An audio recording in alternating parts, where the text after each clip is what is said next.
بسم الله الرحمن الرحيم waxaa ka mid ah wararkii ugu dambeeyay ee Gaza halkaasi oo xogaga iska cabinta Falastiiniyiintu ay ka warbixiyeen howlgalladii ugu dambeeyay ee ay ku beegsadeen ciidanka Israa'iil waxaa ka mid ah taangiyo iyo gawaarida kale ee gaashaaman oo la qararamsaday Israa'iil ayaa dhinaca kale waxay wadaa duqeyn aan kala sooc iyo kala joogsi lahayn maanta oo kaliya dad ka badan 80 qof ayaa la sheegayaa in duqeymahaasi ay ku dhinteen baarlamaanka Israa'iil ayaa ka eriyay xubinimadii golaha oo kamid ahaa xildhibaanka kaliya ee Carbeed arrintaasi oo si weyn looga hadalhayo gudaha Israa'iil Iiraan waxay wacd ku martay inaysan joojin doonin bacriminta uraniumka si kastoo cadaadis loo saarayo waxaana tani ay ku soo aadaysaa xilli wadamada reer Yurub ay ku cadaadinayaan Tehran inay dib u bilowdo wadahadaladii ku aadan arrimaha wada xaajoodka iyo kormeerka hay'adda IAEA ee qaramada midoobay u qaabilsan arrimaha kormeerka hubka Ruushka ayaa ku tilmaamay qorshihii dhawaan wadamada NATO isku raaceen in la kordhiyo dakhliga wax soo saarka iyo difaaca ee wadamadaasi in taasi ay keeni karto burbur ku yimaada gaashaanburta reer galbeedka wararkan iyo qodobo kale iyo falaqayntii iyo wixii waraha ee soo kordhaytoona hawada ku jirno ayaan idinkugu soo gudbinaynaa maxamed Cabdi oo wararkan isha ku haya ayaa qadka ku jira maxamed aan ku bilowno dhanka Gaza iyo wararka ugu dambeeya Israa'iil Qudus ayaa ku dhawaaqday in ay burburisay laba gaadiid oo militariga Israa'iil ay lahaayeen waxayna ku gubtay bariga ee magaalada Khan Yunis ee koonfurta marka Gaza Israa'iil Qudus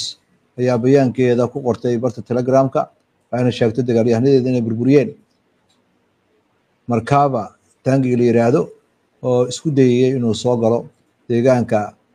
Abasan al-Kabira ku taala bariga Khan Yunis kadib markii ay ku qarxiyeen waxyaabaha qarxa nooca saadiq loo yaqaan waxa sidoo kale ay sheegeen Israa'iil Qudus in howlgalladii ay ku qaadeen isgoys ku yaala al-Qassam Brigades ayaa waxay tiri waxaan weerar ku qaadnay isgoys ku yaala deegaankaasi waxaana muuqata in Israa'iil Qudus ay ayagoo iskaashanayeen dagaalyahanadooda ay burburiyeen cagafka D9 loo yaqaano ayagoo qaraxyo la eegtay iyo iyadoo deegaanka Abassam la yiraahdo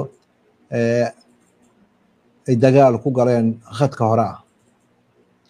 ilaha caafimaadka ee Gaza ayaa sheegay in isbitaalada ay ku waramayaan in duqeyn ay Israa'iil geysatay in lagu dilay 80 qof oo 15 ay kamid ahaayeen dadka saf ugu jiray cunno samafal ah oo lagu qaybinayay bartamaha waqooyiga Rafah ee koonfurta marinka Gaza sidoo kale dadka la dilay ayaa waxa ku jira nin suxufi ah oo la yiraahdo Ismaaciil Abu Hatab waxaana xukuumadda warbaahinteeda ay sheegtay in dhimashada dadka suxufiyiinta ee Israa'iil ay dishay gaartay hadda 228 wargeyska Haaretz la yiraahdo Israa'iil ka soo baxay ayaa dabaal ka qaaday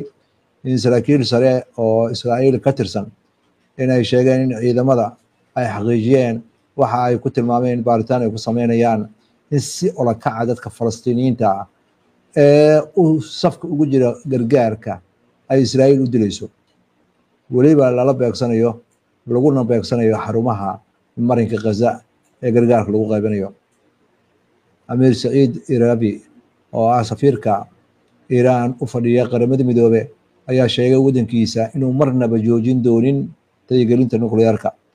ayna tahay xuquuq asaasi ah oo ay Iiraan xaq u leedahay Iiraan waxay ka mid tahay wiilal dalal ka saxiixay heshiiska looga hortagayo baahida hubka sida baahsan xukuumadda NPT la yiraahdo Iiraan nukleerka ay soo saari kartana waxa weeye mid tiknoolajiyad nabad ah oo ay ka mid tahay inay taageeriso uraniumkeeda inta ay ku kooban tahay xadka qaanuunku u ogol yahay waxa uu sheegay in Iiraan ay taageerin karto taageerinta waa xuquuq buu yiri aanan marnaba laga gorgortami doonin ka hor dowladda Mareykanka iyo Israa'iil intaanay weerar qaadan Iiraan ayaa uraniumkeeda taageerintiisa ay gaartay 60% oo sooca waxaana muuqata in walwal ay ka qabto hay'adda faaf reebta barnaamijka nuclearka ama xakamaysa barnaamijka nuclearka ee caalamka ee qaramada midoobe ay soo jeedisay inay walwal qabto islamarkaasna dhaleecin ay usoo jeedisay barnaamijka nuclearka ee Iran. wasiirka amniga qaranka ee Israa'iil Ben Gvir ayaa si xoog leh uga soo horjeestay isku day kasta oo heshiis qayb ahaan lala gelay ururka Xamaas oo la xiriira soo deynta maxaabiista iyo in wax laga bedelo istiraatiijiyada la xiriirta walwalka laga qabo marinka Gaza. wasiirkan xag jirka ah ayaa ku celiyay in uu ugu baaqayo xukuumadda Benjamin Netanyahu inay baajiso waxa lagu sheegay halkaan ku celiyo. wasiirkan xag jirka ayaa ku celiyay baaqiisa ah in la baajiyo Netanyahu maxkamadan dacwada ay ku socota isagoo sheegaya inay tahay in kumaal siyaasadeed. Ben Gvir ayaa ku nuuxnuuxsaday halka laga soo deynayo maxaabiista ururka Xamaas haysata ay tahay mudnaan qaran, haddana ma aha buu yiri inay carqaladayso amniga qaranka. waa sida hadalku dhigay. waxa uuna taageerayaa in cadaadis military ururka Xamaas la saaro. siyaasadiisana waxay tahay in la soo afjaro ururka Xamaas ee ku sugan marinka Gaza dhammaanba. hadaladiisan ayaa waxay imaanayaan iyadoo cadaadis siyaasadeed uu sii kordhayo xulufada u talisa ama xisbiyada wadaagga u taliya Israa'iil oo cadaadis ku soo kordhayo la xiriirta wadaxaajoodka la xiriira in xabajoojin laga yaabo in lagu soo daayo maxaabiista in la gaaro ururka Xamaas inay weli sii socoto. guddi ka tirsan baarlamaanka Israa'iil ayaa ansixiyey in baarlamaanka laga eriyo nin xildhibaana oo carab ah oo la yiraahdo Ayman Odeh, waxayna wadada u xaaraysaa in codbixin la rabo in baarlamaanka laga qaado. wararka caalamkana waxaa ka mid ah wasiirka arrimaha dibadda ee wadanka Ruushka Sergey Lavrov ayaa sheegay in kharashka la kordhiyay ee xagga miisaaniyadda ee ururka NATO in aynan wax weyn kordhin doonin ay horseedi doonto in ururkaasi burburo kadib markii hogaamiyaasha NATO ay isku afgarteen in ay kordhiyaan lacagaha lagu bixinayo difaacooda. wuxuuna intaas ku daray go'aanka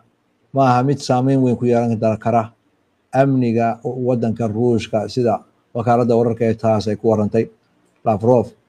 ayaa shir jaraa'id ka sheegay in 5% bartilmaameedka ah oo lacagta miisaaniyadda lagu kordhinayo in aynan ahayn wax aad u buuran sida hadalku u dhigay. arrintan waxay kusoo beegmaysaa kadib markii hogaamiyaasha NATO ay ansixiyeen in aad loo kordhiyo kharashka lagu bixinayo difaaca, waxayna dib u xaqiijiyeen inay ka go'an tahay inay difaacaan xubnahooda ka tirsan NATO in mid walba mid kala difaacdo kadib markii shir kooban lagu qabtay wadanka Netherlands oo uu ka qayb galay madaxweynaha Mareykanka. tahay maxamed waa mahadsan tahay. daawadayaashuna way mahadsan yihiin. mar kale ayaan soo dhaweynaynaa. waxaan u gudbaynaa falanqaynta wararka iyo wixii warar ee Trump uu wato ee uu ku cadaadinayo maxkamadda Israa'iil inay ka laabato dacwadaha ka dhanka Netanyahu ilaa 2019 soo taxnaa dacwadaha loo haysto ee musuqmaasuqa ah. gudaha Israa'iil waxay ka dhalin karaan dhibaatooyin. sidee khubarada Israa'iiliinta arrinkaasi uga hadlayaan? arrintan faragelinta uu madaxweyne Trump dhexgelayo nidaamka cadaaladda Israa'iil ayaa waxaa lagu sheegay waxaan hore loo arag. Gideon Levy oo ah nin suxufi ah oo ka tirsan wargeyska Haaretz ayaa sheegay inay tahay wax lala yaabo oo aan la aamini karaynin in madaxweynaha Mareykanka uu soo faragashto dacwad musuqmaasuq la xiriirta ee ka dhana ra'iisul wasaaraha Israa'iil Benjamin Netanyahu. waxa uu sheegay ninkan qoraaga ah sidee ku dhacday in madaxweynaha Mareykanka la adeegsado arrintan. Netanyahu miyaa codsaday in uu arrintan mataqaanaa ka waabiyo mase asaga laftirkiisa ayaa arrimahan soo dhex galay in la baajiyo dacwadaha ka dhanka ah. arrintan waxay dhab ahaantii tahay arrin aan hore loo arag. waxa ayna ballaarinaysaa buu yiri in dad badan ay la yaabaan. waxaana uu yiri madaxweynaha Mareykanka sidee ugu dhacay inuu soo faragashto nidaamka cadaaladda ee wadan kale. waxaan hore loo arag weeye waxaan hore u aragna maaha. Trump ayaa weerar ku qaaday xeralayaasha maxkamadda wada dacwada ka dhanka Netanyahu, wuxuuna ku sheegay inay waxa ay wadaan tahay waali, wuxuuna ku xiriiriyey deeqda uu Maraykanka siiyo ama ku taageero Israa'iil inay ku xirnaan doonto tillaabada ayaga qaadaan. dowladda Maraykanka ayaa balaayiin dollar sanad walba ku bixisa barataaridda Israa'iil iyo difaacideeda, waxaana muuqata in arrintan aynan ahayn mid Maraykanku u ogolaanayo sida oo bartiisa social media ama barta internetka uu ku qoray. waxaa iyadana wax lala yaabaa in nidaamka cadaaladda uu yahay waxa keliya ee Israa'iil kala reeba. waa gartay sidee marka maxamed arrimahan gudaha Israa'iil sidee looga arkayaa gaar ahaan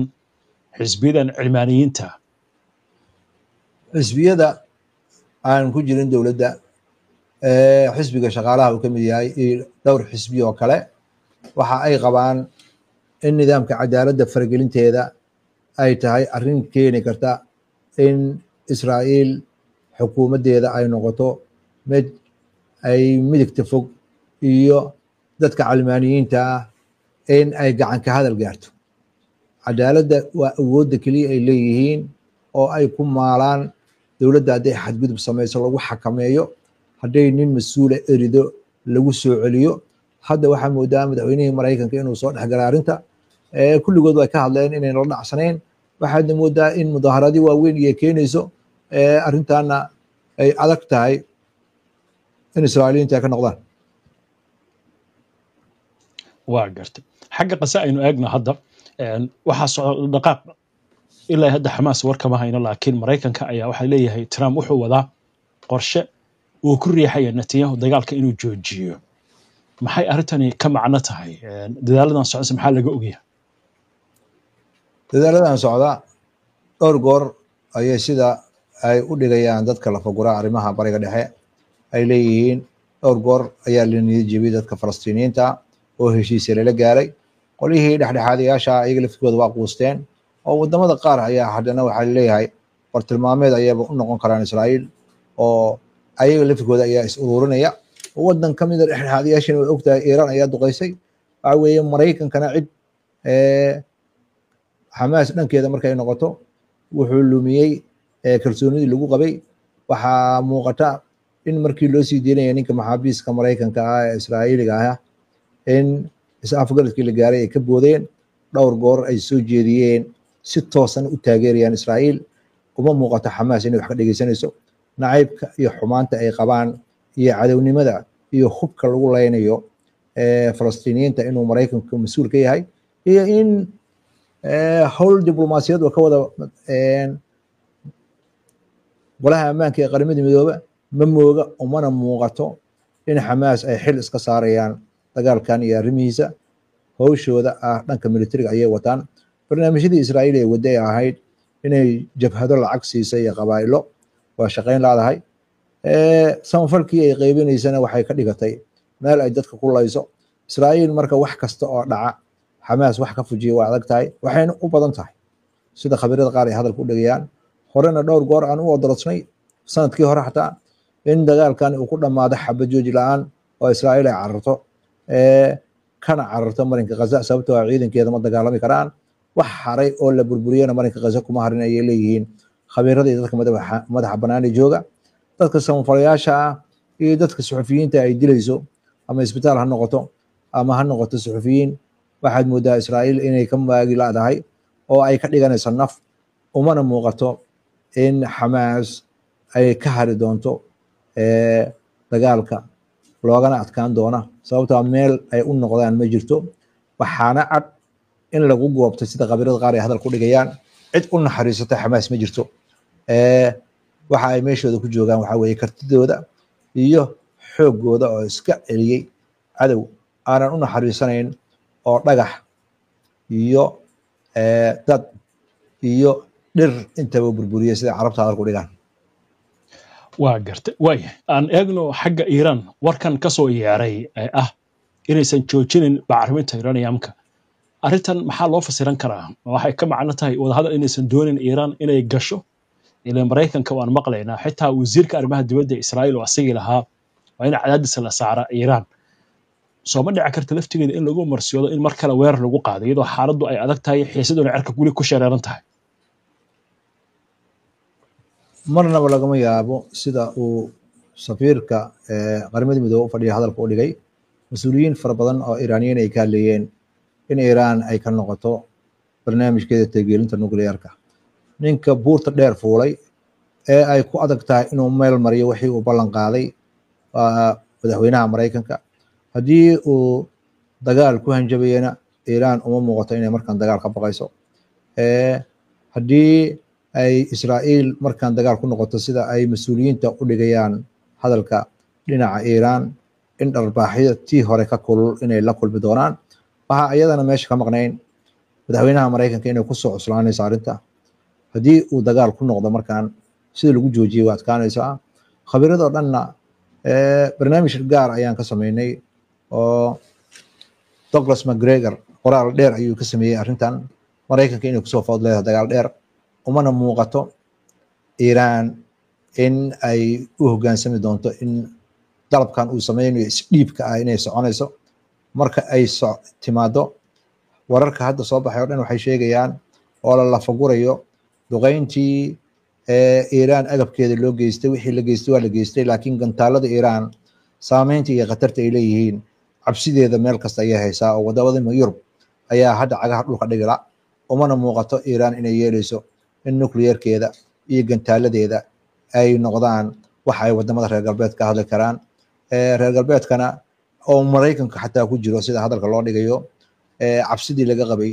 oo ay wadamadan ka qabeen waa ay burburtay